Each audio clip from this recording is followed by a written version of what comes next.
শ্রীলঙ্কার বিপক্ষে হারের পর এশিয়া কাপে এখন কঠিন সমীকরণের মুখে বাংলাদেশ। সুপার ফোরে যেতে হলে পরের ম্যাচে আফগানিস্তানকে হারানোর বিকল্প নেই টাইগারদের। পাশাপাশি শ্রীলঙ্কার ম্যাচগুলোর দিকেও তাকিয়ে থাকতে হবে। যদি কিন্তু কঠিন মারপ্যাচে এখন ঝুলে আছে টাইগারদের সুপার ফোর স্বপ্ন।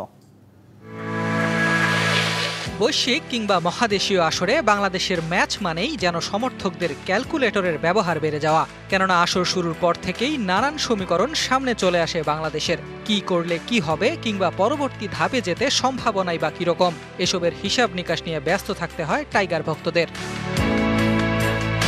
এশিয়া কাপেও তার ব্যতিক্রম হয়নি। গ্রুপ পর্বের 2 ম্যাচ শেষে সুপার ফোরের কঠিন সমীকরণের সামনে বাংলাদেশ।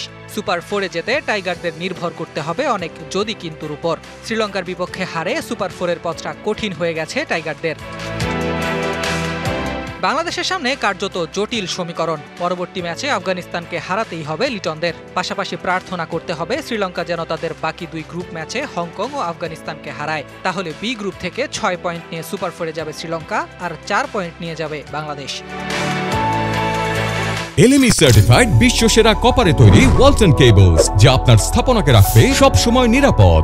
এখানেই শেষ নয়। শ্রীলঙ্কার বিপক্ষে হারে রান রেটে বেশ পিছিয়ে পড়েছে বাংলাদেশ। লিটনদের রান রেট পৌঁছেছে ঋণাত্মক মানে, আর বাংলাদেশের চেয়ে রান রেটে ধনাত্মক মানে অনেক এগিয়ে আফগানিস্তান ও শ্রীলঙ্কা। তাই পরবর্তী ম্যাচে আফগানদের শুধু হারালেই চলবে না, ব্যবধানটাও বড় হতে হবে।